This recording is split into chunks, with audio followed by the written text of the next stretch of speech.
The sound of clinking keys and casual laughter drifted down the sidewalk as four white men circled a black woman outside a quiet suburban cul-de-sac. "This one'll cry and run like the others," one of them muttered, eyeing the woman frozen near her car. They didn't notice Amina Lewis crossing the street with two German shepherds at her side, nor did they register the way her hand tapped twice against her thigh. "You need to move along," one said, smirking. Amina didn't answer. She just stared. They had no idea the woman they were mocking was a retired Marine K-9 handler trained for war. Before we go any further, comment where in the world you are watching from and make sure to subscribe because tomorrow's story is one you don't want to miss.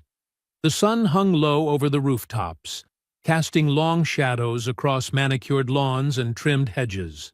The neighborhood was the kind that boasted silence as a virtue. Cul-de-sacs that curved like question marks, driveways scrubbed clean of oil stains, and mailboxes all matching in their dull, regulation black. Not a screen door creaked, not a sprinkler sputtered. Every porch light was already on, even though it was only late afternoon, the kind of premature glow that made it seem like the houses had all agreed to pretend the day was done before it truly was. The light was still golden, sharp along the edges, but the hush in the air gave it the feel of a place winding down. Not yet dark, but no longer open. Amina Lewis moved through the quiet with the kind of composure that belonged to someone who had never trusted peace when it came too easily. Her footsteps were even, each one placed with the precision of someone who'd spent more years in boots than sneakers. Her hoodie was unzipped just enough to reveal the navy shirt beneath, tucked smoothly into a worn pair of tactical pants. At her sides walked Valor and Echo, their shoulders tight and low. Their pace matched to hers without a word. Neither barked, neither strayed. Their leashes were short, but they didn't need pulling. They knew their formation, and they held it like muscle memory. She'd walked this loop for the last 3 months, ever since moving into the rental house near the end of the block. The streets always looked the same, clean, symmetrical, empty, but the eyes behind the windows changed. Sometimes it was a curtain shifting just slightly. Other times, a phone angled behind a blind. No one ever waved. They didn't ask about the dogs. They didn't ask about her. That was fine. Amina wasn't here to be liked. She was here because this place was supposed to be quiet. She had earned quiet. But today, quiet didn't feel the same. Something in the stillness prickled under her skin. Not danger exactly, but the shape of it, looming somewhere just out of view. The dogs felt it too. Echo's ears tipped forward. Valor's jaw tensed. Their gait tightened, steps slower. Heads lifted slightly as they tasted the air with their noses. Then Amina heard it. At first, it was just voices. Male, casual, laced with the kind of exaggerated humor that came from performative confidence. The volume was too controlled to be a fight, too smug to be harmless. It came from just ahead, where the sidewalk curved around a small patch of hedges and a rusting iron mailbox that leaned slightly to the left. She slowed, eyes narrowing, weight shifting slightly toward the balls of her feet. The dogs stopped with her. She didn't need to see yet to know the type. She had heard that tone before. It was the tone of men who didn't raise their voices because they didn't have to. Men who made their threat clear not with fists or weapons, but with the confidence that they'd never be held accountable for whatever came next. She gave a quiet, low command. Just a syllable, barely audible. Flank. Echo peeled left, moving through the brush like mist. Valor swept right. Pause silent on concrete.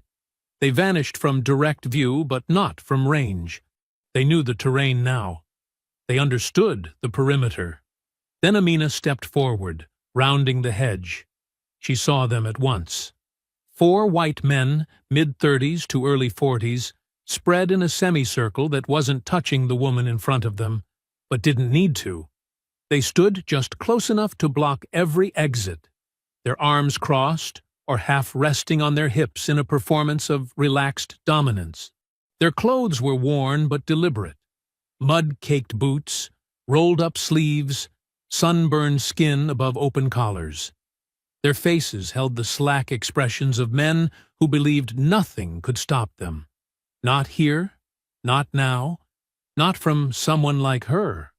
The woman in the middle was standing tall, but her stance was too rigid to be calm.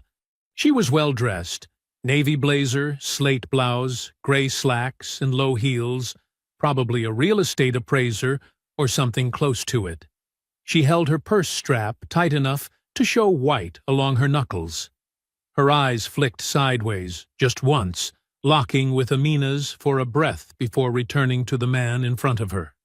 Her lips were closed, tight, drawn against words that might not help her situation. One of the men, the tallest, leaned slightly forward, his voice oozing with mock concern. "Just asking a few questions. No need to get all worked up. Pretty girl like you, walking through here alone. Folks are gonna notice." Another grinned, arms folded across a barrel chest. "Looks like she's lost. Or casing the place. Take your pick." The third one laughed, a quick burst through his nose.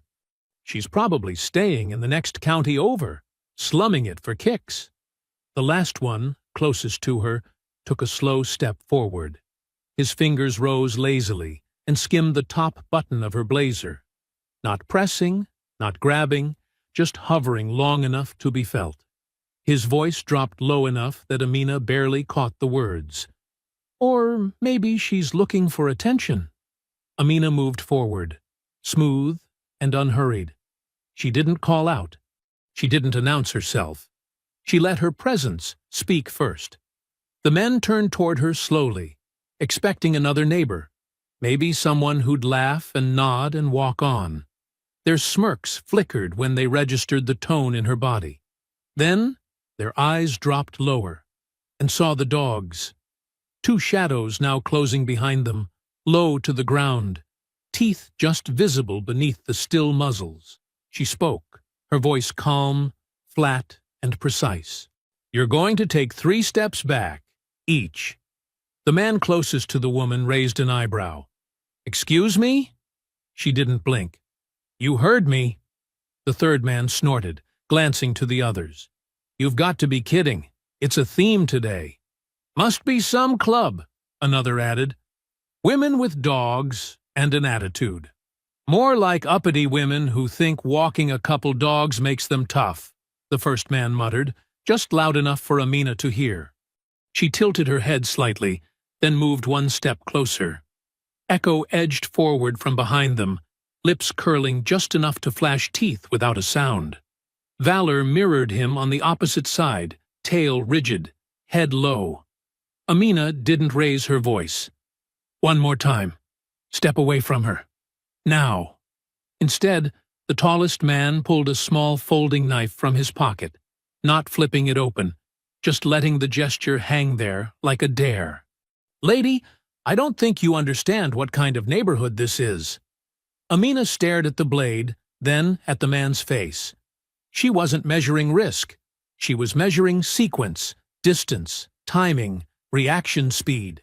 She knew the numbers. She had run them 1,000 times. 2 seconds to launch. 3 targets within 5 feet. Dogs on command. No warning shots needed. Her fingers moved near the clasp on Valor's leash. The dogs held position, still statues charged with energy, and the air snapped tight. Across from her, the woman hadn't moved, but her breath had changed. She was waiting. The men were shifting now, not laughing anymore. The one with the knife dropped his smirk. His eyes flicked to the dogs, to Amina's hands, and to the exact space between them. Amina's tone dropped further, almost into a whisper, but not weak, just deadly certain. "If you want to find out what I'm trained for, keep talking." Nobody moved. Then one of them, shorter, wider, red-faced from the sun or something stronger, broke the silence with a forced laugh that didn't quite reach his eyes. "Lady, you need to calm down. You don't scare anybody." He looked toward the man with the knife, nodded once, and that was all it took. The man lunged, fast and low, the blade flashing as he charged straight at Amina's left side. She didn't step back. "Echo!" she said, clear and clipped. The air cracked open. Echo exploded forward in a single, controlled burst, intercepting the man mid-surge with a velocity that knocked him off balance before he had time to adjust his grip. The dog's jaws clamped down just below the elbow of the knife arm, wrenching the forearm sideways with a snap of power so fierce the blade spun free, bouncing once on the concrete before skidding to rest in the grass. The man screamed, not loud, not high-pitched, but raw, broken, panicked, the kind of sound that came from a place below pride and well past surprise. He staggered, trying to shake the dog loose, but Echo held firm, weight forward, back legs planted, his snarl rising from deep in his throat like a rising storm. The man dropped to one knee, flailing at Echo with his free hand, but the dog adjusted his grip, twisting his head to torque the joint further. Amina moved in parallel, stepping just past Echo as if they were part of the same mechanism. Her boot struck the man's shoulder with surgical precision, driving him flat to the pavement. She didn't pause. Her eyes were already scanning for the next threat. It came from behind. Another man rushed her from the right, flannel shirt soaked in sweat, fists raised, thick arms swinging with the clumsy rage of someone who'd never lost a fight. He didn't start. He came in hard and high, aiming for her head with a wild haymaker that would have snapped bone if it landed. It didn't. Amina dipped under the arc, letting the punch pass over her shoulder, then pivoted and drove her elbow directly into his lower ribs. She heard the grunt before she felt the collapse of his center. As he stumbled, she snatched his wrist and spun, twisting him into a tight joint lock that dropped him hard to the ground. His back hit with a thud, air leaving his lungs in a gasp that barely made it past his teeth. He tried to roll. She let him. Then she struck again, knee first, into his side, sharp and fast. He cried out, curling instinctively, arms drawn in. She planted a forearm across his throat and leaned in close, not to whisper, not to taunt, just to make sure he understood. "I warned you." She stood, quick and clean, not even winded. Echo still had the first man pinned. The man's face was pale now, blood seeping around the punctures in his forearm, the knife nowhere near his reach.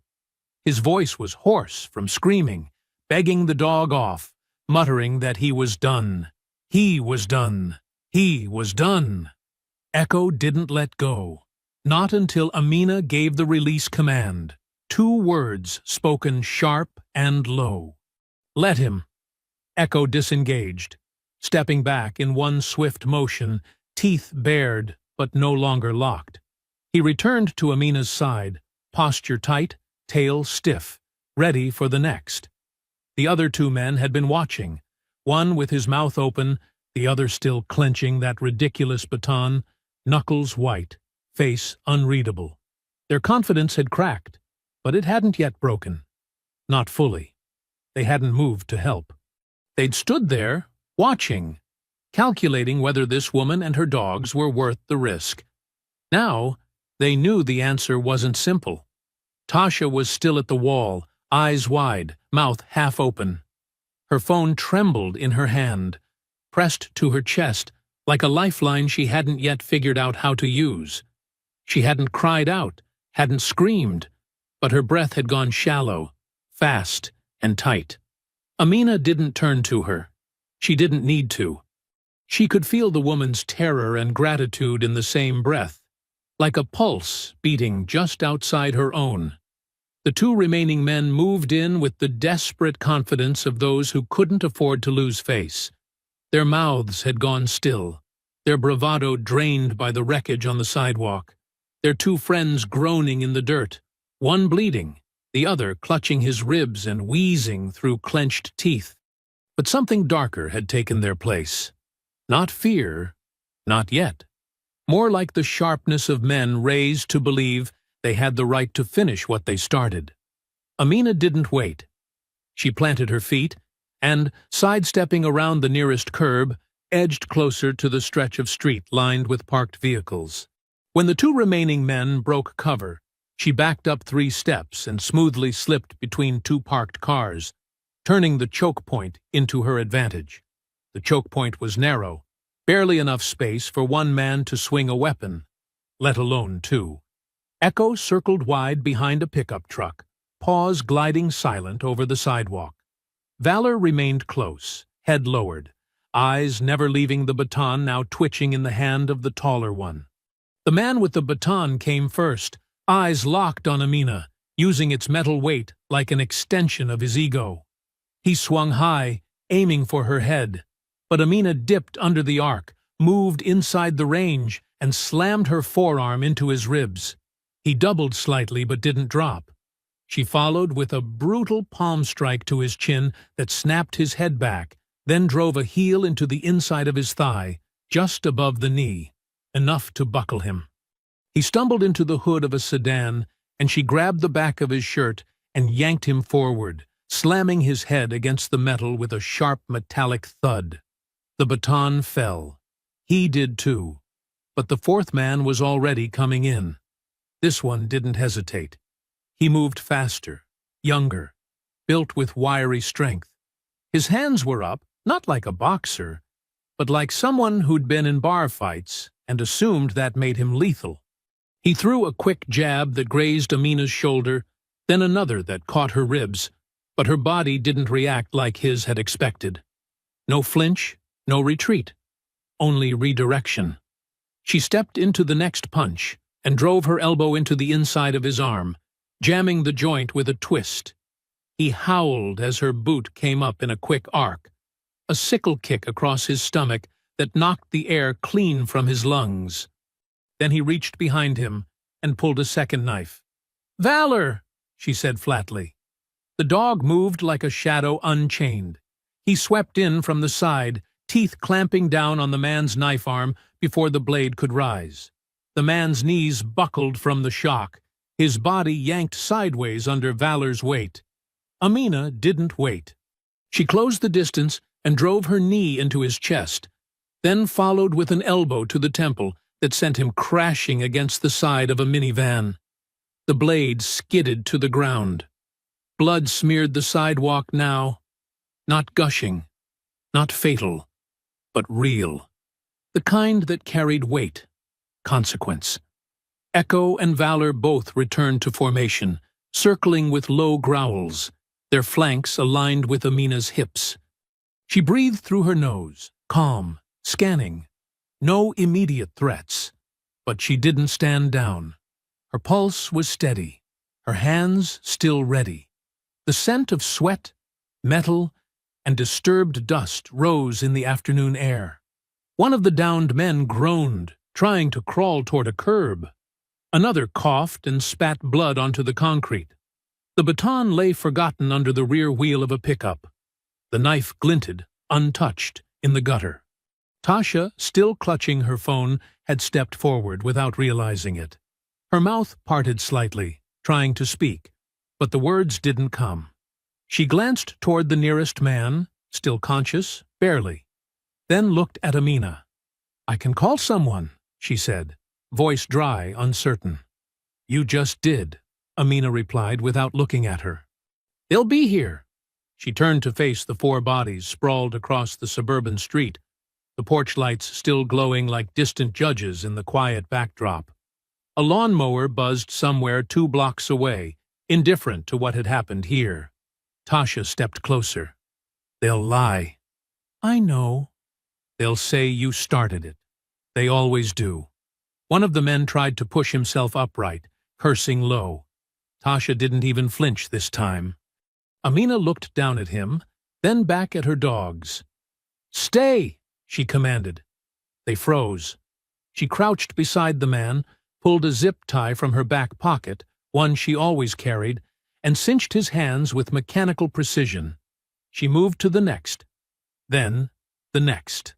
Tasha followed silently, collecting weapons, tossing them into a nearby trash bin without being asked.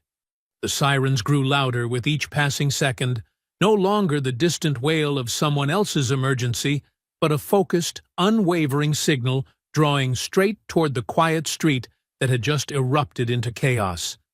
The flashing lights came into view like a warning against the still-setting sun, casting an uneasy glow over manicured lawns and stucco walls that had seen nothing of what had just happened.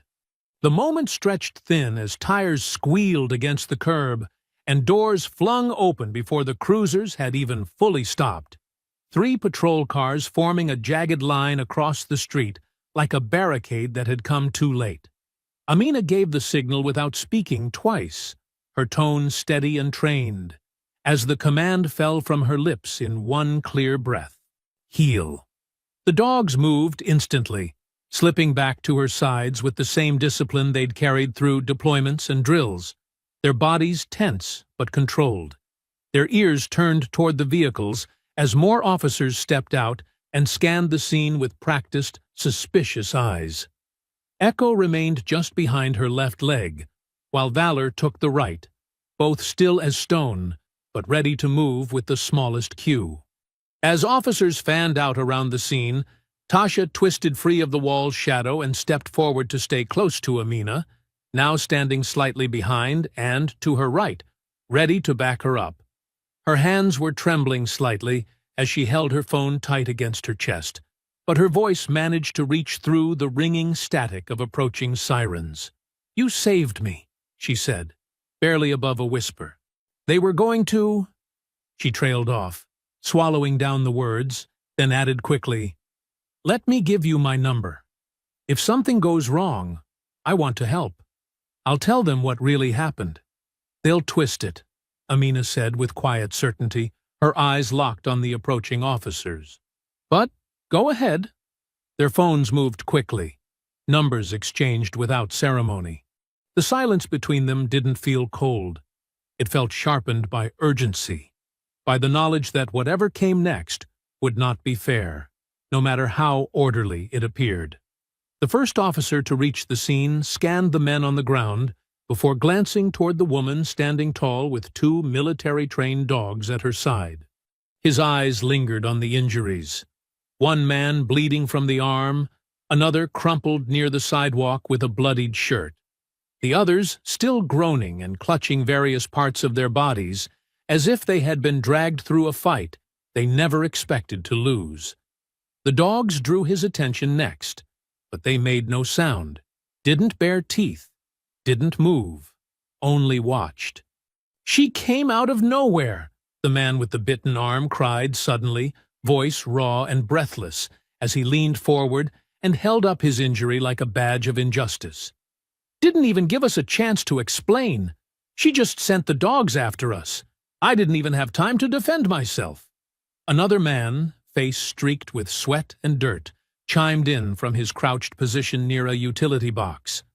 "She said we didn't belong here, called us names. Went off like some kind of maniac.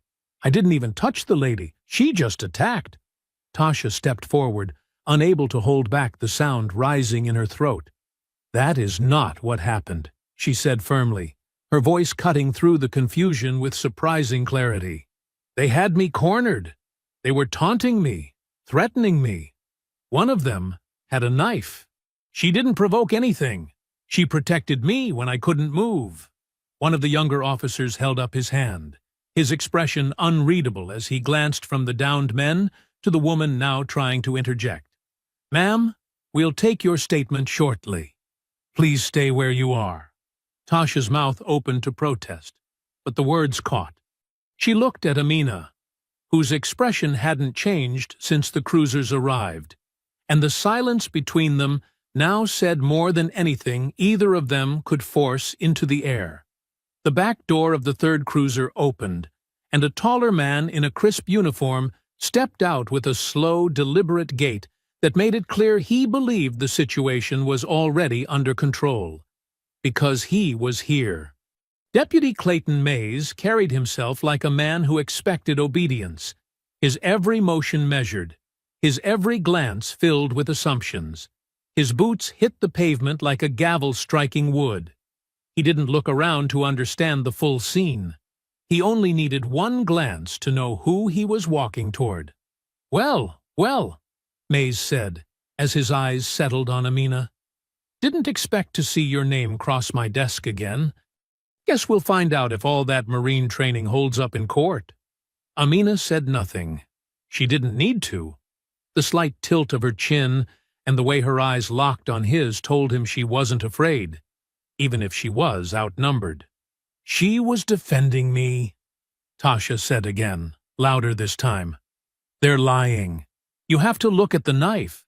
There's one in the grass and she never touched it. She only stepped in when they were about to." Mays glanced at her, the way a man might glance at a gnat on a windshield. "We've received multiple eyewitness statements and injury reports," he said, his tone slick and professional. "We'll take your version of events, of course, but for now, we're detaining this woman for questioning. Based on the severity of the injuries, she'll be booked on assault charges and reckless use of trained animals. If there are additional charges, they'll be added later." "There's a camera on the corner house," Amina said calmly. "The footage will show the knife. It will show everything." Mays gave a slight nod, one that didn't quite conceal his smirk. "If it exists, it'll be reviewed during the investigation." He motioned toward one of the officers who approached Amina slowly, cuffs already drawn, expression tight but unreadable. "I'm not resisting," she said evenly, then turned with mechanical precision, her wrists presented without struggle. The officer moved in, securing the cuffs around her wrists with a tightness that didn't bruise, but left no room for comfort. Amina didn't react. "You can't arrest her," Tasha insisted. "You're making a mistake." "No, ma'am," Mays said over his shoulder. "We're following protocol." As one officer approached the dogs, Echo let out a deep, chest-rattling growl, low and clear, a sound that spoke of warning rather than aggression. Valor remained still, eyes locked, every muscle ready to spring, but disciplined. "Stand down," Amina said softly. Both dogs obeyed, rising with rigid form and allowing themselves to be led toward a separate vehicle that had pulled in behind the cruisers. As Amina was guided toward the patrol car, Tasha tried once more, stepping forward even as her hands trembled. "I'll call someone, a lawyer. I'll do whatever I can." Amina paused before ducking into the cruiser, her body still upright despite the pressure at her back. She met Tasha's eyes with a look that was not resignation, but preparation. "I know you will," she said quietly. The door closed behind her. The cruiser rolled forward. The world outside blurred slightly behind the tinted glass, but her focus didn't waver. She sat straight, shoulders squared, watching the neighborhood vanish behind her. Not in defeat, but in calculation. This wasn't the end. This was just another fight. One she would win the same way she always had. One step at a time. One fact at a time. One lie broken at a time. The fluorescent lights above the intake corridor buzzed with a steady, colorless hum, casting their pale glow over scuffed tile floors and chipped corners of aging drywall. The sounds inside the precinct were subdued, but not quiet. Phones rang 2 rooms over, a copier churned without urgency, and somewhere deeper in the building, an officer's boots moved rhythmically down a hallway. It was the kind of noise that pretended to be background, but settled inside your chest, like weight. Amina stood still in the processing room, her wrists uncuffed, but her presence still watched. 2 officers worked around her, one tapping on a terminal, the other sorting through the contents of a sealed evidence bag that now held her phone, her wallet, and the nylon harnesses that once rested across Valor and Echo's shoulders. She had already been fingerprinted. Her mugshot had already been taken, twice, once head-on, once from the side. No one had spoken to her beyond orders. No one had asked a question that suggested context or care. She had not resisted.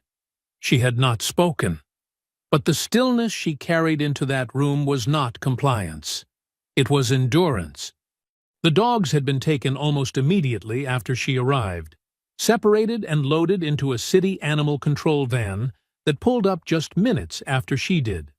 She had watched them through the narrow window of the cruiser as they were led away by handlers who didn't understand what they were holding. Echo had looked back just once, eyes locked with hers until the vehicle turned the corner. Valor hadn't looked at all. His loyalty was forward-facing, always. Officer Derek Ames sat at a nearby desk, half-turned from his monitor as he scanned the incoming report with furrowed brows. The details didn't match the scene he'd arrived to. 4 men claiming unprovoked assault, one with a torn bicep, another with bruised ribs, all insisting they were victims of some rogue handler who set military dogs loose in a public space without warning. The phrasing was too polished, the sequence too clean. The way the report was written, it sounded like the woman had ambushed a group of unarmed men and disappeared back into the bushes like a specter of violence. But it didn't align with what he'd seen. He clicked through the internal case file, stopping at her name. Sergeant Amina R. Lewis, former United States Marine. Multiple commendations. K-9 unit specialist. Overseas deployment log that read like a war map. Fallujah, Kandahar, Ghazni. Honorably discharged. No prior arrests. No misconduct on record. In fact, her last official notation was a commendation for safely disabling an IED with her dogs while under direct fire. Ames stared at the screen for several seconds longer than necessary, reading and rereading the lines, not because he didn't understand them, but because the distance between that version of her and the one in holding didn't make sense. Across the station, Amina sat inside a narrow holding cell made of pale gray cinder block and steel. The bench beneath her was bolted into the wall, the chill of it seeping into the backs of her legs as she leaned forward with her elbows resting on her thighs. Her eyes were open but unfocused, trained not on the hallway beyond the bars, but somewhere further off, someplace behind her eyes. She saw flashes, not of what had just happened, but of where she'd come from. The noise of the base at dusk, the whine of helicopter blades spinning too close to the ground, the pressure of sand against her teeth after diving behind a barricade made of nothing but shattered concrete and prayer. She saw Valor in the field, limping but still moving, his body carrying a wound he didn't acknowledge. She remembered the ringing in her ears after the blast, the scent of burning fabric, the way her hands kept moving even when her mind didn't know where to go next. It wasn't memory, it was presence. That moment was always close. She inhaled slowly, held the breath in her chest for 5 long seconds, then released it in a measured stream. Again, then again, a grounding rhythm, not to forget, but to remain still. The clatter of boots broke the moment. She looked up slowly as Tasha appeared beyond the bars, flanked by a desk officer holding a clipboard. Her blazer was slightly wrinkled now, her earrings gone, her face flushed from exertion or emotion, maybe both. But in her hand was a folded receipt and a manila envelope, and in her eyes was something between fury and relief. "I posted your bail," she said, without preamble. "You're coming out." Amina rose without a word. The officer unlocked the door and stepped aside, and the 2 women met just outside the threshold. Tasha looked at her, really looked at her, trying to gauge what kind of storm might be building behind that quiet exterior. Amina nodded once in thanks, but the tension hadn't left her shoulders. "They said the gang submitted footage," Tasha continued as they walked together, voices low beneath the hum of passing officers. "But it's edited. You're not in half the clips. They blurred the dog command, cropped the approach, it makes it look like you just attacked them for no reason. Amina didn't stop. She kept walking until they reached the exit corridor, then turned slowly toward the door, the muscles in her jaw flexing just once. "They came looking for a fight," she said finally, her voice a slow current beneath stone. "Now they've found one." And as she stepped into the fading light outside the precinct, the evening air wrapped around her like a second skin, cool, heavy, and waiting. She didn't speak again as she and Tasha made their way across the lot. The sky had shifted since she entered the station, its late afternoon glow giving way to that long golden hush just before night claimed everything. Shadows stretched longer across the pavement, but her steps never faltered.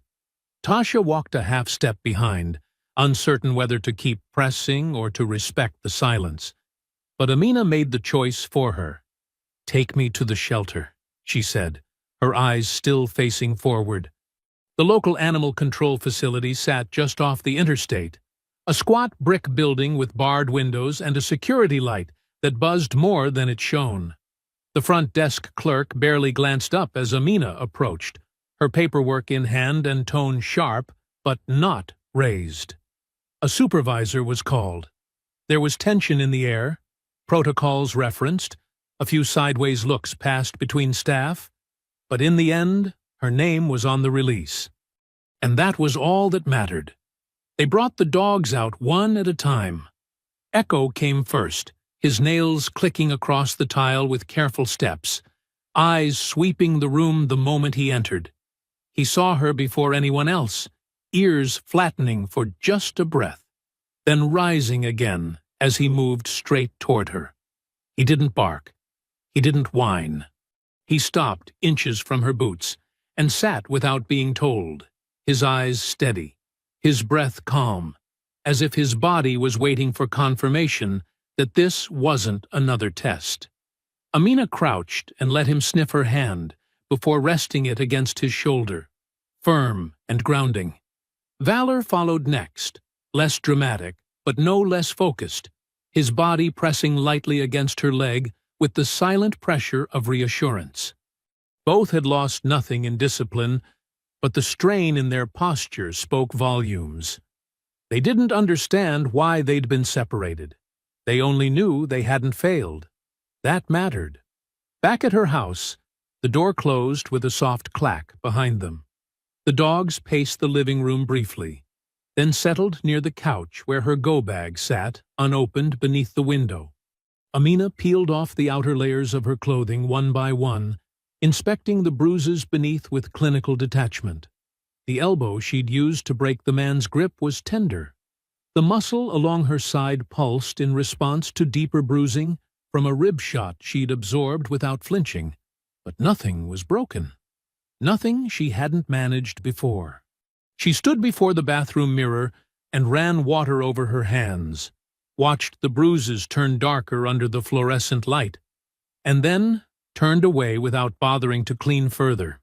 Pain, after all, was familiar, but this wasn't about healing. This was about tracking. She sat on the edge of her bed and opened an old contact list that hadn't been touched since she left the Marines. No names, just numbers and code words. She didn't need names. The men and women on that list weren't people you looked up. They were people you remembered. 2 calls went unanswered.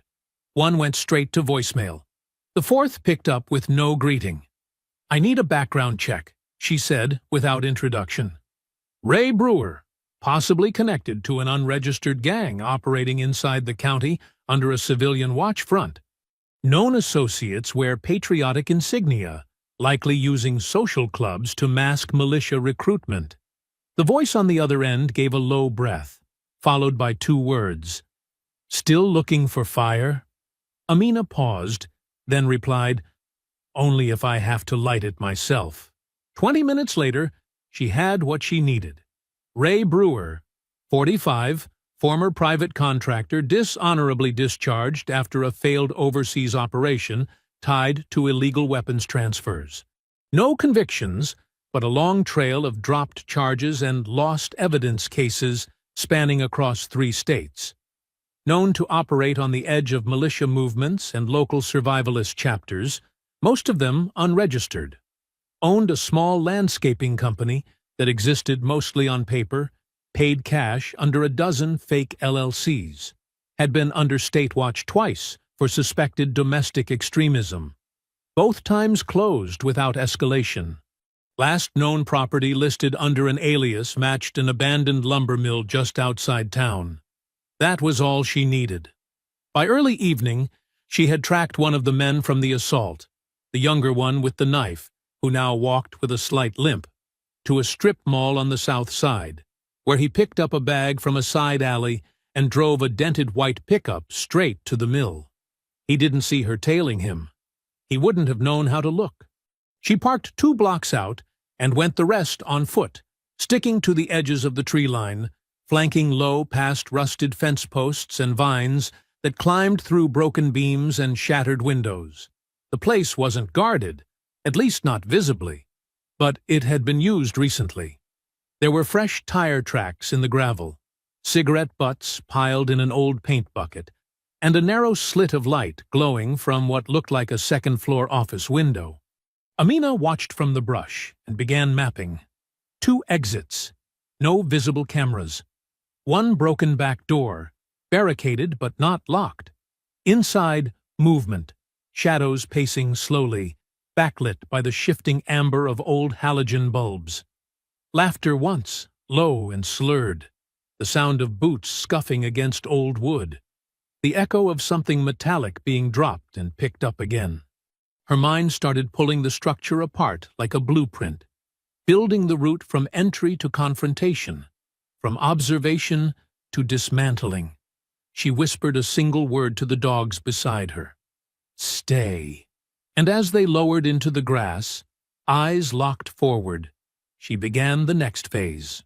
The moon had risen halfway across the sky by the time Amina returned to the house, its silver light casting narrow shadows through the blinds that fell like quiet stripes across the hardwood floors. The air outside had cooled, thick with the scent of pine and damp earth, but inside her home the atmosphere felt sharpened, focused. The quiet was no longer restful. It was preparation. She moved without turning on the lights, letting muscle memory guide her through each drawer, each tucked-away crate where old gear had waited untouched since the day she folded her uniform for the final time. She retrieved the equipment slowly, methodically. 2 lightweight tactical harnesses, field-calibrated earpiece, infrared clicker, leather-bound pouch of scent-marked decoys, and a field baton she hadn't used in years. Each item brought a different memory to the surface, but none strong enough to interrupt the rhythm of her work. Echo and Valor watched from the kitchen doorway, heads tilted, ears twitching, as if they could already sense the shift in her posture. She didn't call them. They came on their own, sitting before her with the unspoken readiness that only time and trust could build. They hadn't forgotten what the gear meant. Neither had she. Outside, the backyard offered just enough cover, tree-lined on 3 sides, unlit, with natural dividers of hedges and stones that allowed her to recreate the kinds of environments they had once worked in daily. She moved through it now, with the same slow, silent cadence she had used overseas, stepping over patches of gravel and soft soil, her feet avoiding brittle leaves and loose debris with unconscious ease. The moonlight glinted off the clasp of Echo's harness as she tightened it. Then Valor's, each buckle snapping closed with precision.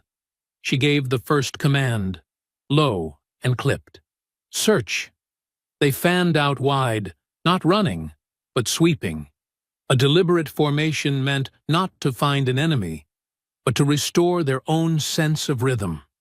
Amina tracked their progress by the subtle sound of rustling brush, the nearly silent snap of twigs disturbed under careful paws. She followed in their wake, setting decoys along fence lines and between broken planters, marking them not with scent, but with the small metal clicks that both dogs had learned to associate with threat. She tested their reaction times next.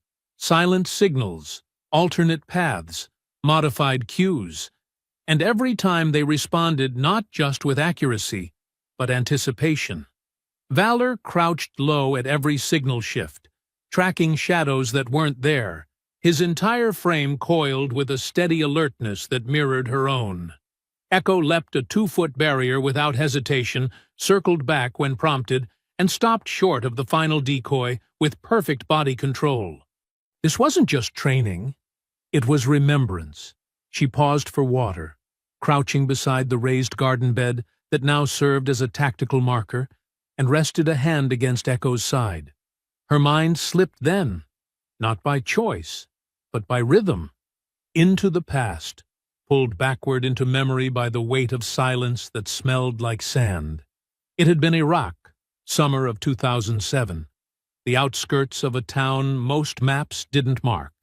The convoy had stopped for a routine sweep, the air hot enough to sting and the wind carrying the scent of rust and sun-baked roadkill. Amina had been second from the lead vehicle, helmet heavy on her brow, boots digging into gravel as she moved forward with Echo at her side. He had paused, not hesitated, just frozen, with his nose pressed an inch above the ground. His body had locked, not with fear, but with certainty. She remembered the heat rising through her armor, the sweat beading beneath her gloves, the sound of the wind pushing grit into her mouth. Then his head had turned, and he let out one short bark. The world changed half a second later. The IED had been buried beneath the road, wired, triggered, seconds from detonation. Echo's signal had saved 6 men that day, including the lead scout, who never saw the wire tucked beneath a torn canvas scrap. Amina had called the warning. The rest was flash and movement. She remembered diving, shielding Echo with her body, feeling the blast wave roll over them like a wall of steel and sand. He had come out limping, but alive. A streak of blood down his side that wasn't his. He hadn't hesitated since. She blinked hard, returned to the present, and rubbed once at the base of his neck, where the old scar still faintly curved beneath his fur.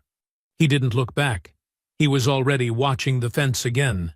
They trained until the wind began to shift, and the clouds swallowed the moon. Each round more precise than the last, each command answered without pause. By the end, they moved as a single current, 3 bodies attuned to threat, to distance, to the silent rhythm of pressure and response. Amina stood beneath the porch overhang, wiping her hands with an old towel, the dogs now seated at her feet, their breath still heavy from exertion.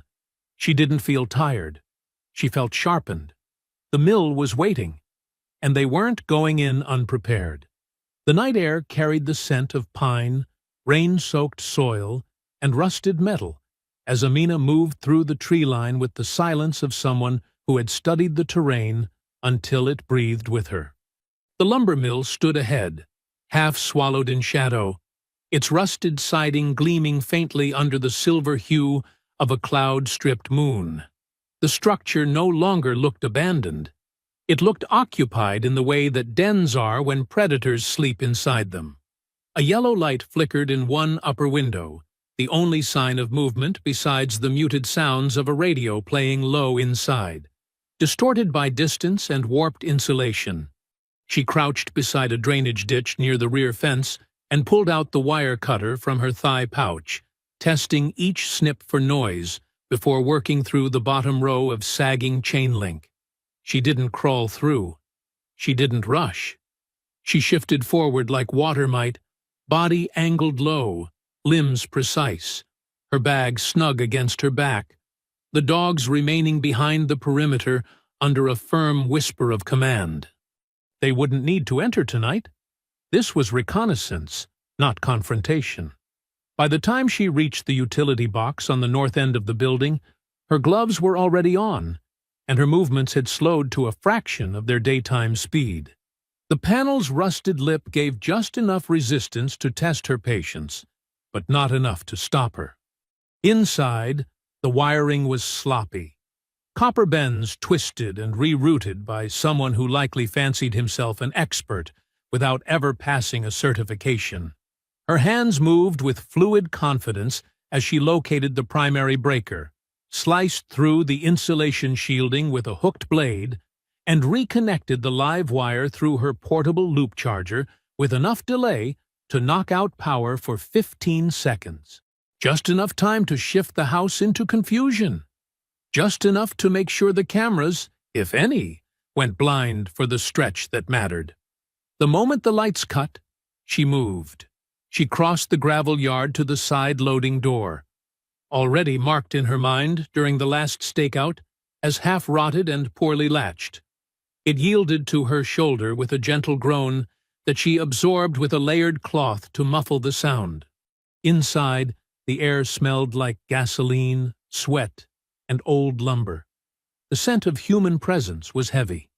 Cooked meat, cheap tobacco, the faint chemical sting of solvents spilled and never cleaned. It was a scent she had known in places far more dangerous than this. She crept along the wall, using her infrared monocular to trace heat signatures upstairs. 3 men in the main room, another pacing by a window in the side hall. Their voices rose in fragments, laughter sharp and unguarded. She really thought she was going to walk out of that like nothing happened. Dogs and everything. Like some kind of soldier for hire. Did you see her face when the cuffs went on? Thought she was unstoppable. That's the best part. They all think they're unstoppable until they're in a cage. You think the dogs are still alive?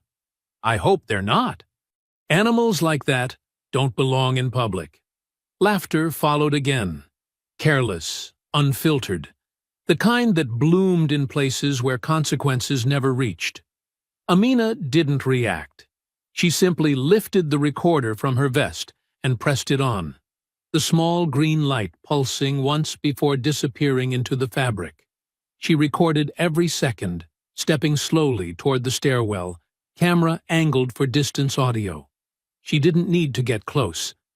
The room's insulation was thin, and the acoustics bounced just right off the exposed rafters. She moved next to the far end of the hall, where the long oak table sat cluttered with gear. Flashlights, half-full bottles, cell phones, and a few weapons left out like trophies.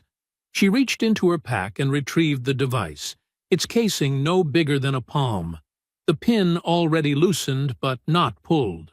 She placed the flashbang at the far corner beneath a tangle of cords, then tucked a crushed soda can over it to mask the shell's curve. It wouldn't harm them, only scatter them. That was the point. With the timer set to a 15-second trigger once armed, she stepped back, adjusted her footing, and retraced her entry with the same patience she had come in with.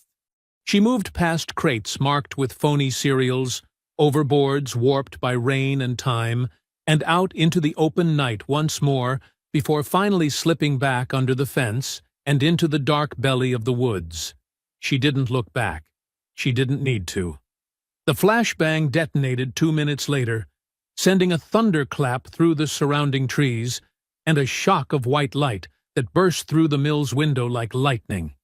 The startled shouts came immediately after, tangled in panic and confusion. She heard the slam of boots stumbling downstairs, the thud of someone tripping over a bench, and a string of loud voices echoing out into the open air. A voice shouted, "Who left something on the table?" Another yelled, "I can't see. What was that supposed to be?" Then a third groaned loudly, followed by a heavy thud and a frustrated cry. "I think I twisted my ankle." What kind of setup was that? Amina stood just beyond the tree line, crouched between brush and stone. The dogs now beside her again, silent and motionless. She listened, waited, recorded the chaos. Then she slipped back into the dark, her route already mapped, her next move already forming. This wasn't just a warning. It was a declaration. They wouldn't see her coming again. But next time, they would feel it. The trail back to her safe house followed no marked road. It wound through overgrown thickets and silent ravines, places where headlights didn't reach and GPS signals stuttered and died. Amina moved like she had once been born in terrain just like it, unbothered by thorns, unhurried by time. Valor and Echo padded at her flanks, their gait steady, their breathing even. They didn't need to be leashed. They didn't need to be told. The mission wasn't over.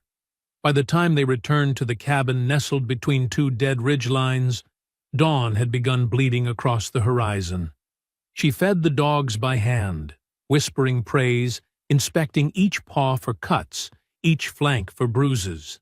Valor had a scratch just above his eye. Echo a burr tangled in his coat. Minor injuries, nothing they hadn't seen 100 times before.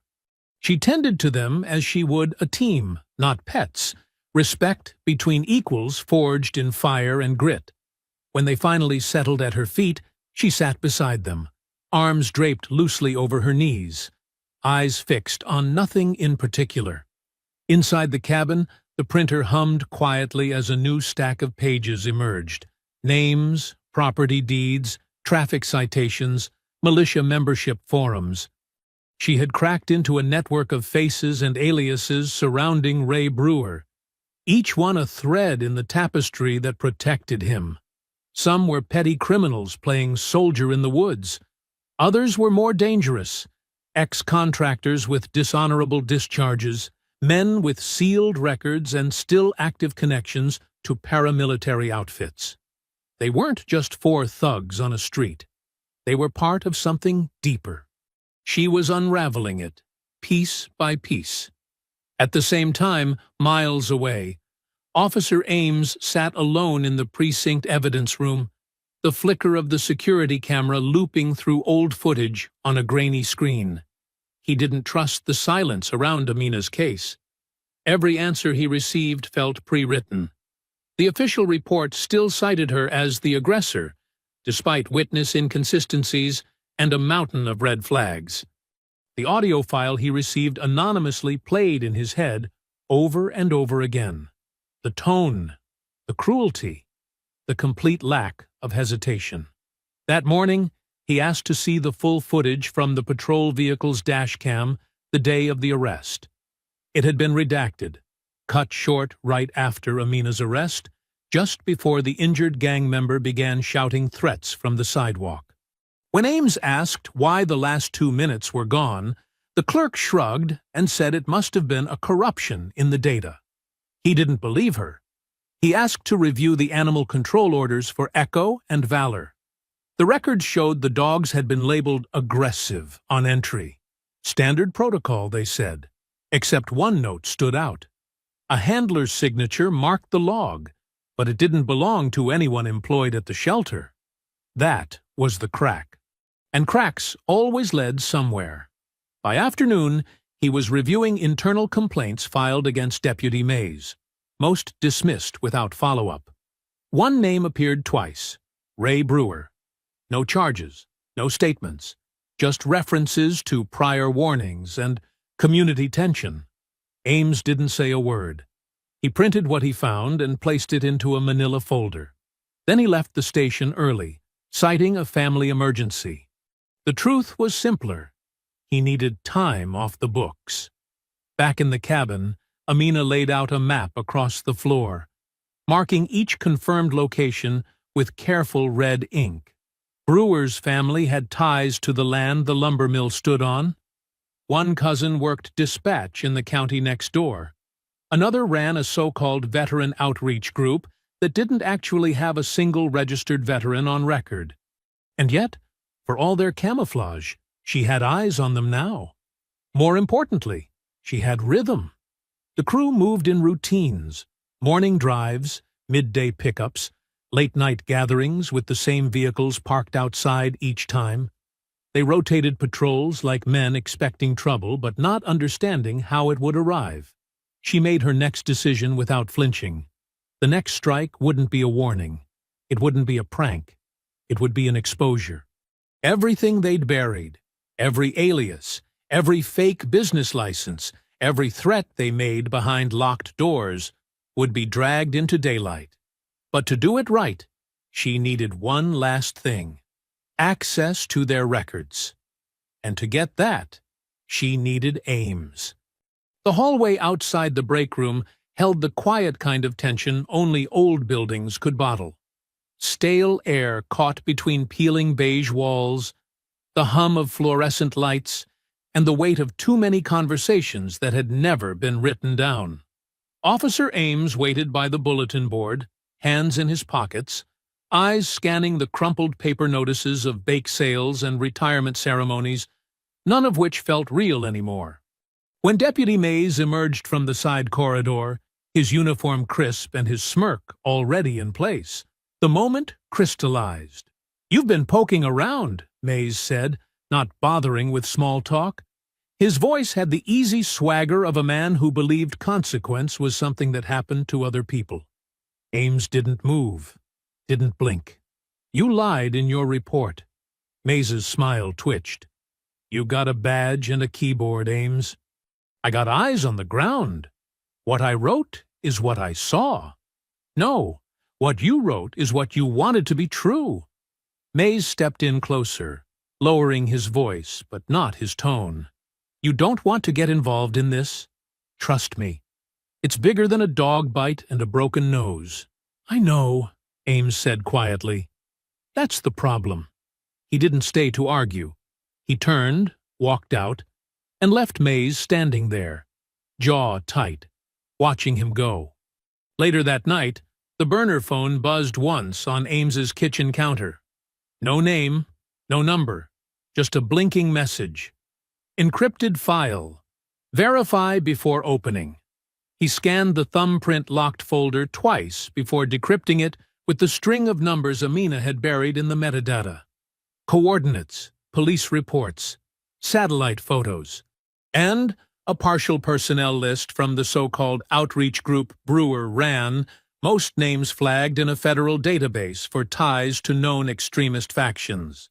Embedded deep within was a scanned copy of a weapons ledger with serial numbers partially scratched out, a flag patch stained with something dark, and a quote circled in red marker that read, "Cleansing the roots so the country can grow right again."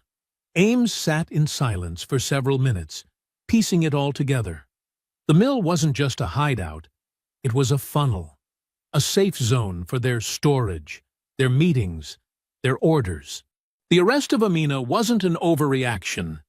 It was a test, a show of dominance. The kind of baiting that had happened too many times before, now dressed up as law enforcement.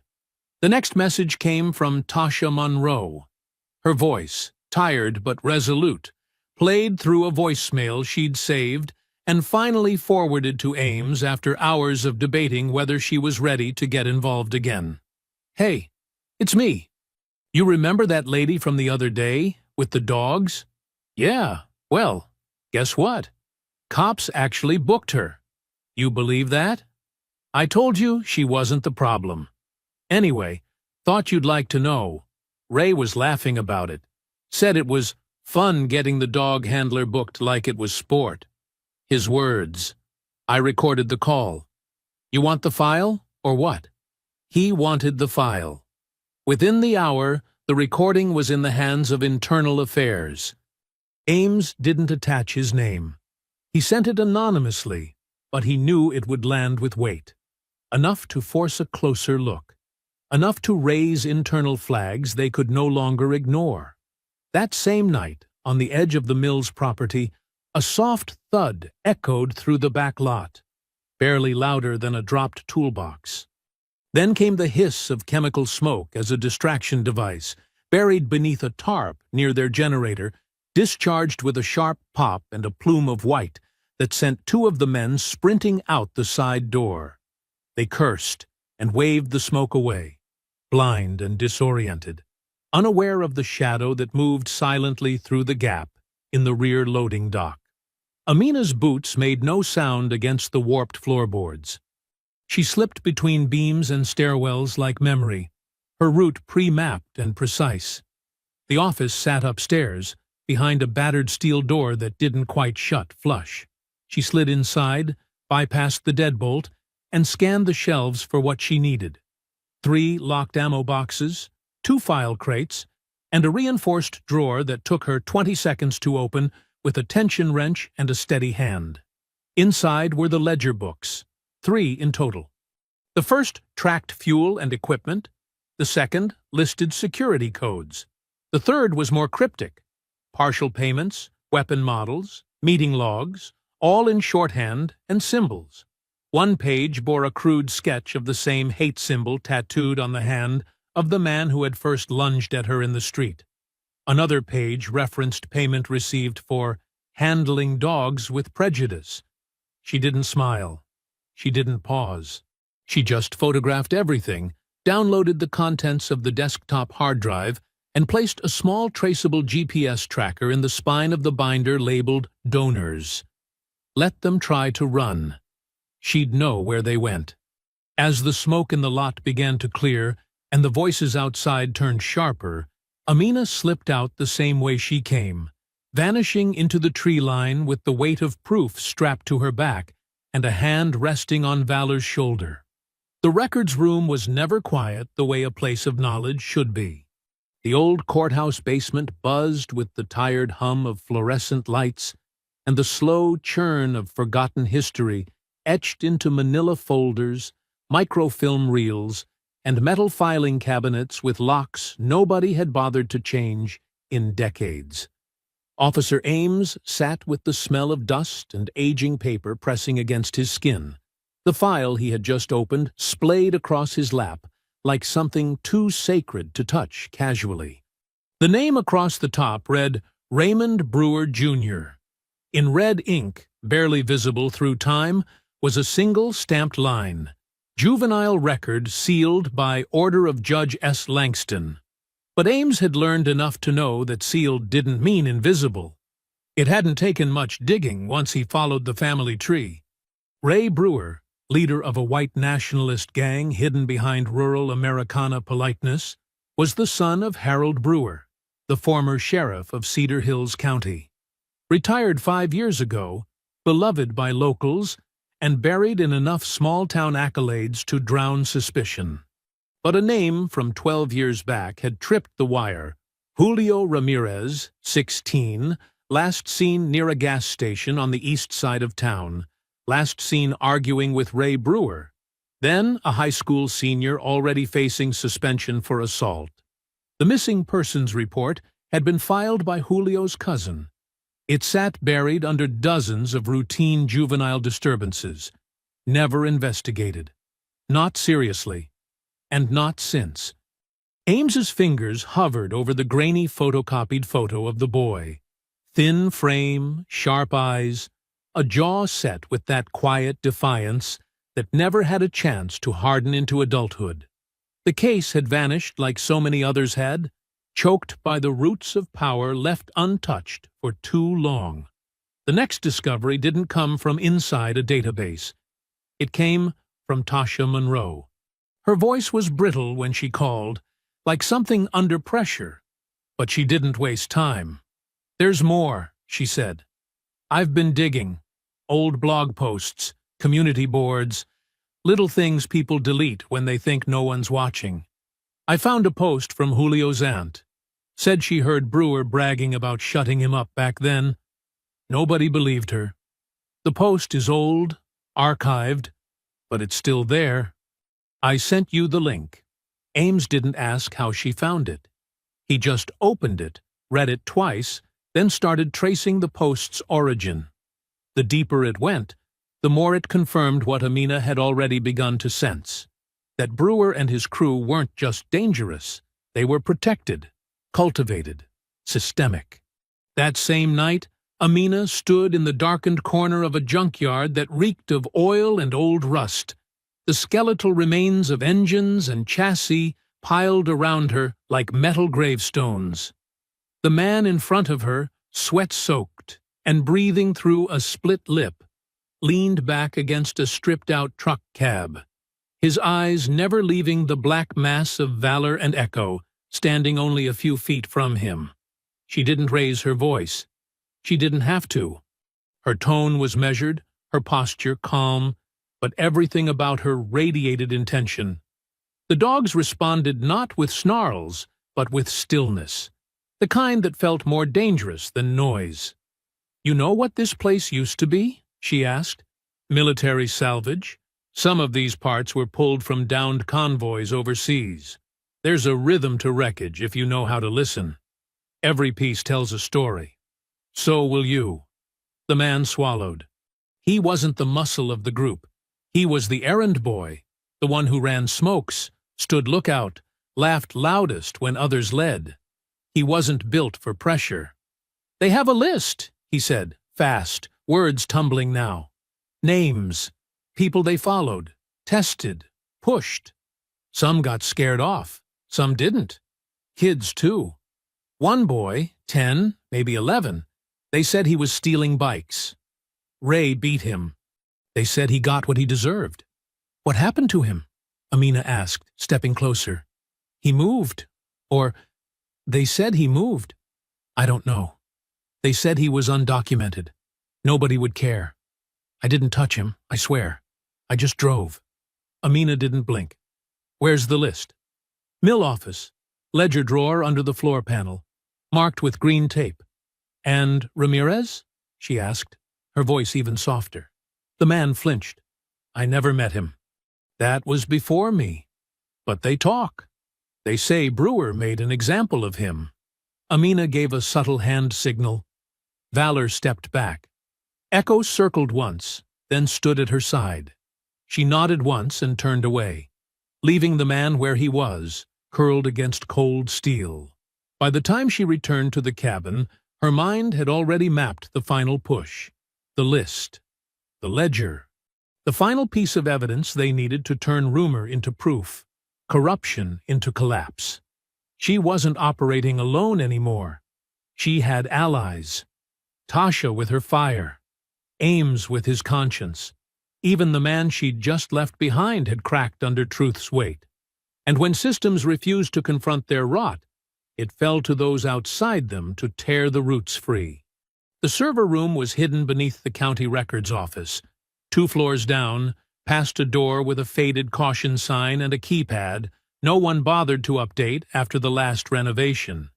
The overhead lights buzzed faintly, casting a sterile glow on the rows of humming towers caged in steel racks.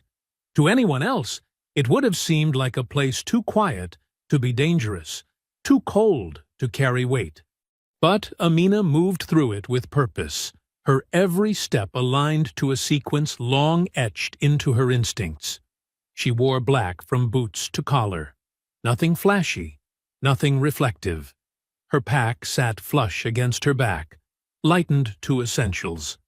The stolen access card she'd copied days earlier clicked into the panel like it had always belonged. The lock disengaged with a soft tone, and the far cabinet, containing the network's primary root server, unlatched with a hiss of air pressure. Her fingers moved across the keys with calculated speed, navigating directories and masked subfolders, tracing the routes she'd already mapped in her off-grid setup.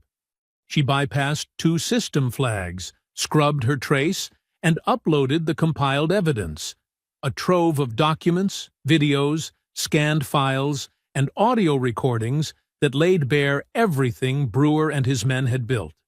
The attacks, the symbols, the weapons ledgers, the coded names, the payments, and the complicity. Names that had always existed behind whispers now had digital proof. The list stretched longer than she'd imagined. The final file she added wasn't for law enforcement. It was for the public, a pre-assembled drop labeled Operation White Veil, Internal Network Exposure. She set it on a 36-hour trigger, secured to a location-independent cloud relay. If anything happened to her, it would go live, unfiltered, everywhere. The moment it uploaded, she closed the cabinet, locked the door behind her, and disappeared into the street, like a shadow peeling off from the wall. The city lights blinked on overhead as she vanished down an alley, the air cool, the sky taut with coming consequence. That night, she charted the terrain around the gang's new meeting place, a run-down hunting cabin deep in the woods north of the county line. The kind of place that didn't show up on Google Earth without a lot of zoom and luck. She circled it twice from a distance, mapped the blind spots in their perimeter, the rusted propane tank behind the tool shed, the loose paneling on the cabin's north side, the soundproofing they'd attempted with old insulation boards. She noted the boots at the door, the vehicles parked behind the ridge, the beer cans stacked high in a plastic tub. They were settled in, confident again, believing that Amina had disappeared or been swallowed up by the legal system they had used so many times before as their shield. But Amina didn't sleep that night. Neither did her dogs. Back at the station, Officer Ames sat in silence across from Internal Affairs. His badge had already been removed from his chest and placed in a plain envelope on the table. The lead investigator didn't mince words. "You've been communicating with a wanted fugitive."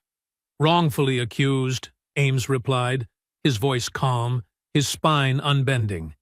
"You've sent internal documents to an outside source. I leaked the truth. If that's a problem, we have a different issue." "You're done here, officer."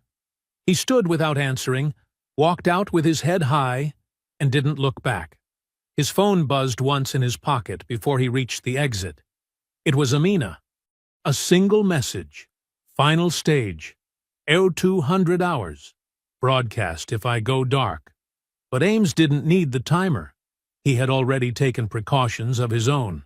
Earlier that evening, before being pulled from duty, he had uploaded a copy of the footage showing Deputy Mays standing at the precinct entrance, casually texting Ray Brewer moments after Amina's arrest. He'd paired it with another clip, Mays leaning into the interrogation room, whispering to another officer, "She's not walking out of here. I'll make sure of that." His voice was clear. The camera caught every word. The entire package had been sent to a journalist Ames trusted, a veteran from the war who now ran an underground investigative podcast focused on exposing hate groups embedded in law enforcement. The journalist didn't ask for confirmation. He simply responded, "I've got it. If you vanish, the world hears everything." Meanwhile, in the deep quiet of her cabin's back room, Amina knelt beside Valor and Echo, checking each harness, testing each strap, touching their foreheads as if sealing a pact. Her tools were packed. Her routes were memorized. And her voice, though silent, rang like tempered steel. It was never about revenge. It was about exposure.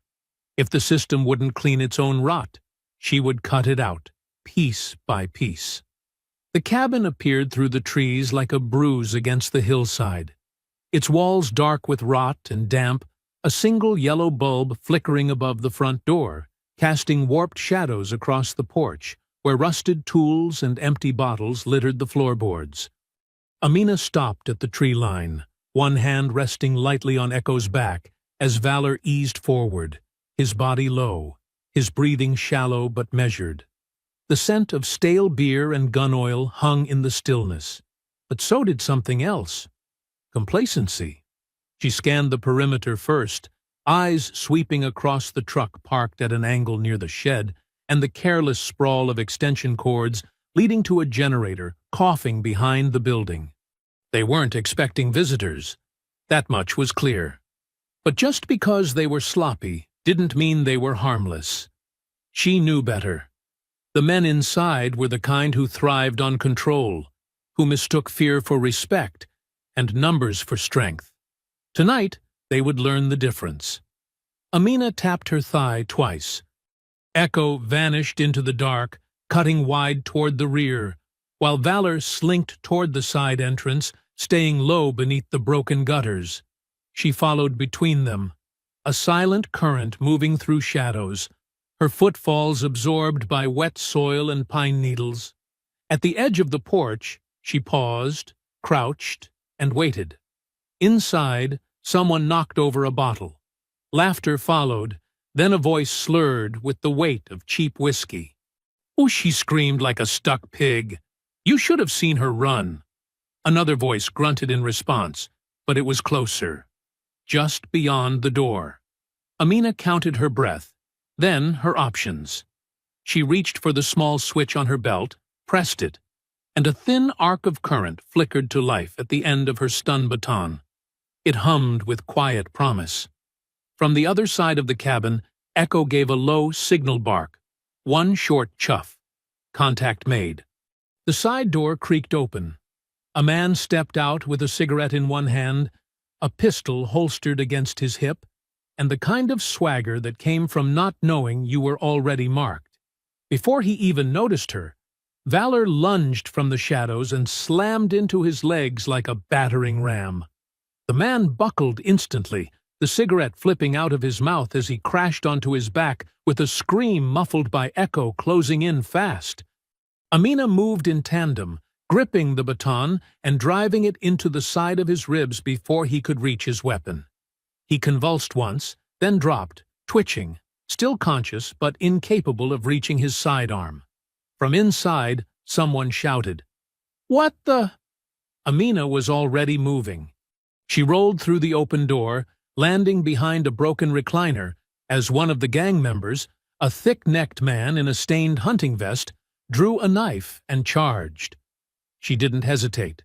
Her boot met his knee in a snapping sidekick that sent him stumbling, and as he swung wildly at her with the blade, she caught his wrist, redirected the force, and slammed his hand against the wall hard enough to hear bone crunch. The knife dropped. She spun, caught his arm under her own, and used his momentum to throw him backward into the coffee table, which exploded under the weight of his landing. He groaned, reaching for his belt, but Echo was already on him, jaw clamped around his forearm with a precision that kept pressure just short of tearing. The man froze, breath shaking, as the dog growled low and close, eyes locked on Amina for confirmation. She didn't give the order to finish. Not yet. Another figure came barreling from the hallway, this one younger, leaner, but louder. He had a baseball bat, and the kind of reckless energy that screamed desperation. Amina sidestepped the first swing and caught the second, slamming her forearm against his wrist to redirect the arc. The bat clattered to the floor. She grabbed him by the collar, drove a knee into his stomach, then flipped him over her shoulder onto the ground. Valor moved to cover, teeth bared, but Amina signaled him back with a soft click of her tongue. The hallway pulsed with heavy footfalls now. More coming. She dragged the stunned man by the arm and shoved him toward the closet door, pinning it shut with a nearby chair. Echo retreated to her flank, still guarding the one on the floor. Valor held his position near the threshold, a silent wall of muscle and discipline. More voices echoed from the back room, some barking orders, others panicked. But Amina didn't retreat. She adjusted her grip on the baton and moved deeper into the house. The air inside the cabin thickened with every step Amina took. Each breath carried the stench of sweat, mildew, and rage. The floor beneath her boots creaked like it remembered violence, like it had soaked it up through the boards and was ready to bleed again. Behind her, Echo paced tight to her left, ears pinned forward, while Valor stayed slightly ahead, tracking every sound like a wire drawn taut. From the back room, something crashed. Furniture shoved aside, a man cursing, a door slamming open against the wall. Brewer had heard the chaos. He knew someone had come for him. But he didn't know it was already too late to run. Amina raised her hand, palm flat in the air. Valor dropped to a low crouch, Echo slinking behind the broken hallway arch. Amina stepped forward, calm and fluid, the stun baton humming faintly in her grip. The hallway narrowed toward a doorway framed in warped wood, and just beyond it, she saw the flicker of movement, a flash of denim, the glint of a holster, the sound of breath held too long. Then, the door flew open. The first man charged, yelling something slurred, swinging a hammer like it was an extension of his anger. Amina didn't sidestep. She stepped into him.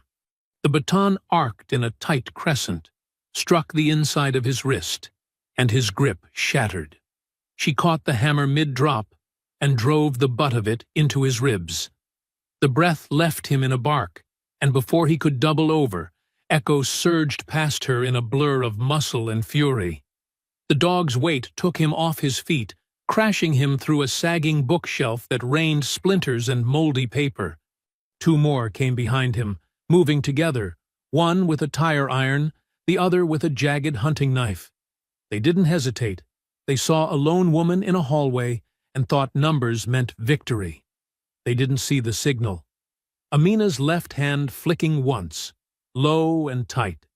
Valor moved like lightning, teeth snapping around the wrist holding the tire iron, dragging the man sideways into the wall with a sickening thud. He screamed, but it cut off into a gurgle as Amina spun into the second man, caught his elbow mid-strike, and twisted his arm until the knife dropped between them. She slammed him into the doorframe, then drove her knee up into his gut twice before he dropped, coughing blood and bile. The hallway was a mess of groans and debris now, but none of it slowed her. The dogs moved with her, trained for years to operate in unison, sweeping corners, guarding flanks, waiting for cues as if they could read her mind. The backroom door was closed. Only one man left now. The one she came for. She stepped over the bodies, eyes locked ahead. Echo growled low. Valor's body tightened beside her. And then the door opened, slow, deliberate. Ray Brewer stood in the center of the room, a pistol in one hand and a blood-stained crowbar in the other. His lip was split. Maybe from earlier, maybe from fighting one of his own. His eyes were wild but not confused. He knew who she was now. He remembered the dogs. He remembered her voice. "You think you're a hero?" he said, words rolling off his tongue like spit. "You're just another angry animal looking for a cage." Amina didn't speak. She clipped the baton to her hip and stepped forward with her hands empty. Brewer's smirk deepened. "You want to dance? Fine. Let's see if that uniform ever taught you how to bleed." He tossed the crowbar aside and rushed her. The impact was brutal. His shoulder struck hers like a battering ram, driving them both back against the far wall. Amina twisted out, breaking the angle, and slammed her forearm across the side of his face. He staggered, then swung wide with a hook. She ducked, swept his leg, and brought him down hard onto the warped floorboards. He rolled fast, tried to get behind her, and they crashed together into an overturned desk. The drawer snapped off. Something metal skidded across the floor. His knee drove into her ribs, and she grunted, but didn't yield. Her elbow caught him in the jaw again. 1, 2, sharp and angled. And blood burst from his mouth. He grabbed her throat with both hands, snarling now, teeth bared. She dropped her weight, used her hips to pivot, then locked one arm around his elbow and drove them both sideways. They hit the wall. She twisted, broke the choke, then landed a savage headbutt that rocked his balance. Brewer tried to reach for the gun he had dropped near the edge of the dresser. "Echo!" she barked. The dog lunged, teeth clamping around Brewer's forearm before he could reach the weapon. He screamed, high and guttural, and Valor closed the gap too, snapping his jaws inches from the man's neck. "Down!" Amina said. The dogs froze. She straddled Brewer's chest, slammed his hands flat to the ground, and brought her knee down to pin his sternum. "You called this a game," she said, breath measured but burning. "You made people bleed for your amusement." Brewer didn't stay down. With a grunt drawn from someplace deeper than pain, he jerked his arms free in a burst of desperation, catching Amina off balance just long enough to twist his hips and throw her off. She hit the ground hard, shoulders slamming into a support beam, her body briefly stunned from the impact. She rolled fast, trying to regain position, but Brewer was already moving. He threw himself on top of her, fists swinging, wild and full of panic, the weight of everything unraveling behind his eyes. One punch caught her cheekbone, splitting the skin clean. Another landed square against her ribs. The breath sucked out of her lungs, but she didn't cry out. Pain was information. She read it, adjusted. She tried to reach the baton clipped at her hip, but his knee pinned her arm, crushing it against the splintered floor. He snarled, grabbing a shard of broken wood nearby, raising it like a crude dagger. That was the moment the dogs moved. Echo broke from the frozen stance with a flash of white teeth and muscle, launching herself into Brewer's side. The impact knocked him clean off Amina, his scream echoing through the small room as the dog sank her teeth into his shoulder and dragged him backward across the warped floorboards.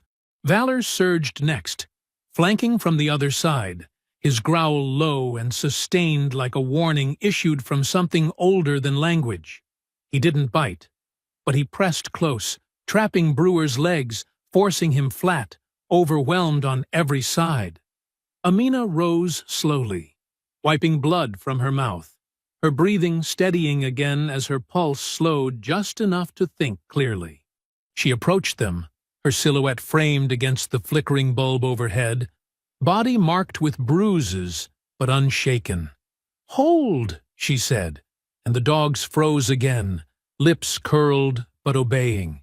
Brewer writhed beneath them, face pressed to the grime, still panting, still trying to summon words that wouldn't come. Amina crouched beside him, grabbing the back of his collar, dragging him out the side door and into the yard, where the rain had turned the soil to thick, wet clay. The air outside was cooler, wind gusting through the trees like breath over a wound. She shoved him into the mud. He tried to scramble up, slipping twice before managing to get to his knees. She stood over him, drenched and silent, one hand resting at her side, the other clutching the recorder now smeared with blood and dirt. "You don't understand," Brewer gasped, voice cracking. "It wasn't supposed to go this far. We were just—" "Say it," Amina said, her voice calm but absolute. "Every name, every order, every lie you fed the cops." He hesitated. She nodded once. The dogs crept closer. Brewer's gaze flicked to them, then to her face. Something broke. Not a bone, not a nerve. Something internal. The realization that nothing he said would stop what was coming. But maybe, just maybe, telling the truth would keep it from getting worse. He looked up at her, lips trembling, his body heaving from the effort of just staying upright. "It was me," he rasped. "I told Mays to lock her up. I knew the footage was fake. We staged it. Said it was a good way to scare the locals, make them stay in line." Amina didn't blink. "And the kid," she said. "The one who went missing." Brewer closed his eyes. "We ran him out. He saw too much. We thought he'd talk." "You killed him?" "No, I don't know. I swear, we dumped him outside county lines. Haven't seen him since." She clicked the recorder off. Then she stepped forward, took Brewer's arm, and with one final movement, drove him face first into the mud, pinning him with her knee between his shoulders until he stopped fighting. Only when he went still did she speak again. "Stay down," she said, voice low and final. "You've done enough damage." The rain began to fall harder. Brewer didn't move. She didn't rush. The weight of what came next needed to be felt, not hurried. With steady hands, Amina moved through the cabin one last time, binding wrists with nylon restraints and tearing a bedsheet into strips for gags. One by one, she pulled the remaining gang members out into the clearing, their clothes smeared with dirt and defeat, their bravado long stripped by the sound judgment of consequence. Brewer went last, dragged through the mud like the final truth exposed to air. By the time she was done, The dogs stood poised beside her once more. Valor by the lead, Echo at the rear, flanking the silent chain of subdued men like guards, escorting prisoners of war. She loaded them into the back of the gang's own pickup truck, tied together and slumped in shameful silence, every window down to let the night witness their ride to reckoning. The truck rolled through town in the early gray of morning, headlights cutting through mist and gravel. Amina drove with one hand, the other resting near the stock of the baton beside her seat. But she didn't expect resistance. Not now. Not after the confession. The drive to the sheriff's office passed without incident. No sirens, no flags, no warnings. Just a quiet wake building behind her, a town on the verge of learning what it had allowed to fester behind back porches and polite fences. When she pulled up to the sheriff's office, the scene was already set. Officer Ames stood at the steps, hands at his sides, flanked by 3 members of Internal Affairs and a swarm of reporters with tripods and notepads, twitching with anticipation. The front of the building glowed under soft halogen lamps, and behind the crowd, civilians had started to gather. Neighbors, witnesses, a few who had quietly known but never spoken, all watching as the truck came to a slow, definitive stop. The moment the engine cut, Amina stepped out, the leash wrapped around her palm like a second spine. Echo jumped down first, landing with feline precision. Valor followed, his gaze sweeping the crowd, unmoved by the press or the weight of the spectacle. She opened the back hatch, and the gang members were revealed like evidence laid bare. Bound, gagged, no bruises that hadn't been earned, no blood that hadn't been justified. Murmurs rippled through the crowd. Cameras clicked. Ames approached slowly, not rushing the moment, not flinching from what it demanded. Amina met his eyes, said nothing, and simply nodded once. Then she raised 2 fingers in a clean salute. Nothing performative, nothing proud, just acknowledgement between 2 people who had seen what the law could do and what it refused to. Ames didn't salute back. Instead, he stepped to the press table beside the door and reached for the weatherproof speaker already wired in. A small device waited beside it, Amina's recorder, the confession still fresh in its memory. He pressed play. Brewer's voice filled the air, shaky, cornered, unmistakable. It was me. I told Mays to lock her up. I knew the footage was fake. We staged it. Said it was a good way to scare the locals. The crowd stiffened. We ran him out. He saw too much. Dumped him outside county lines. The murmurs turned to voices, sharp and questioning. And then Ames spoke, voice level but clear. This was recorded last night, on location at a known militia hideout. Before anyone could speak again, movement to the left of the building drew attention. Deputy Mays had cracked the side exit open, slipping one boot out onto the concrete, thinking maybe he could duck out before the worst of it landed. But 2 IA agents were already in motion. They crossed the lot fast, one flanking the door, the other drawing cuffs in a practiced arc. Mays didn't make it 2 steps before his arm was pinned behind his back, the sharp clack of the restraints echoing across the lot like punctuation. Gasps swept through the crowd. A few camera flashes lit up his face. No more smirks now. Amina stood still beside the truck, one hand resting lightly on Valor's shoulder, the other on Echo's neck. The dogs didn't move, didn't bark.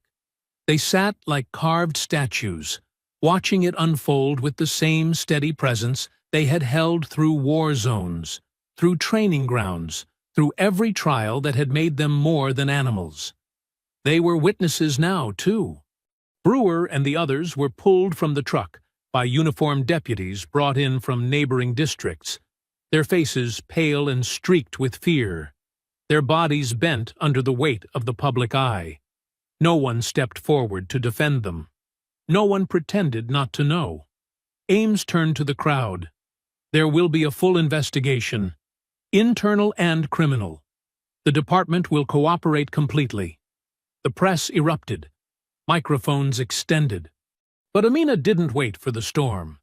She turned, gave one last nod to Ames, and walked back toward the truck with her dogs at her heels. They climbed inside together, the doors closing quietly behind them. The engines of chaos left in her rear view. The courthouse had never been so quiet. Not during the hearings, not during the depositions, and certainly not during Ames's final testimony, which laid bare everything from falsified reports to silent cover-ups stretching back more than a decade. He didn't flinch, not once, even when Deputy Mays glared from the defense table like a man still waiting for someone to save him. But no one did. Not the force, not the community, and not the silence that once protected men like him. By the end of the week, Amina's charges were officially dropped, her record scrubbed clean. A memo issued by the district court admitted wrongful arrest and a critical lapse in protocol. The mayor held a press conference the next day.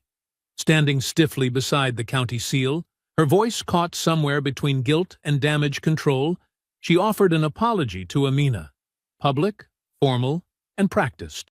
Amina stood at the edge of the crowd, arms crossed, Valor seated calmly at her heel, while Echo rested behind her, eyes never leaving the podium. When the mayor finished, Amina stepped forward. She didn't take the microphone. She didn't need to. "Apologies don't train men like that," she said, her voice even but unmistakable. "They're shaped, fed, allowed. You want change? Start where they begin." Then she turned, gave the dogs a low signal, and walked out of frame before the cameras could catch anything else. That week, the town changed. Not all at once, not loud, but slow, like thaw. Internal Affairs opened investigations into officers who had once been untouchable. Brewer and his crew were charged under federal hate crime statutes, with new victims coming forward almost daily. Mays faced obstruction, conspiracy, and assault under color of law. By month's end, the sheriff's department had been placed under oversight by the state. Tasha, who had been there from the beginning, bruised but unbroken, approached Amina with something more than gratitude. "They're going to try and forget," she said one evening on Amina's porch, a mug of tea in her hand, the sun settling low behind the tree line. "In a few months, this'll all be handled and boxed up. We should make sure they don't get to forget." That conversation became something real. They called it K9 Justice, a nonprofit that paired retired military dogs with veterans recovering from trauma, instability, and the long, quiet weight of what service took without ever asking. The first few dogs were trained in Amina's yard, the training mats placed beside weathered flower beds and old marine photos. Valor and Echo became ambassadors, not just partners, soldiers in peace. And the town began to breathe different air. Not because it healed fully, too much had broken for that, but because people were watching now, listening, asking questions where silence used to sit. Officer Ames stayed on, promoted to lead community liaison, where he worked with civilian oversight groups to build something better. Tasha took meetings with donors and trauma counselors, her voice steady even when she spoke about what was nearly taken from her. And Amina? She didn't chase headlines. She never told her full story to the press. But she walked. She walked with Valor and Echo down that same street where it all began. Different now. Not safer, perhaps, but shifted. The sidewalks still curved clean around driveways. The mailboxes still stood regulation black. But the silence no longer rang hollow. It held something new. One morning, as she rounded the corner near the same block where the fight first sparked, a small voice called out from across the street. A girl, maybe 8 or 9, stood beside her mother, a pink backpack slung over one shoulder, her hand raised in a wave that was both casual and confident. Amina raised a hand in return. Not high, not dramatic, just enough. She didn't scan the yards. She didn't tense at the sound of tires. She simply kept walking. Valor trotted ahead, Echo just behind, and the air around them was calm, not because the world had changed completely, but because she had helped it start. I hope you enjoyed that story. Please share it with your friends, and subscribe so that you do not miss out on the next one. In the meantime, I have hand-picked 2 stories for you that I think you will enjoy. Have a great day.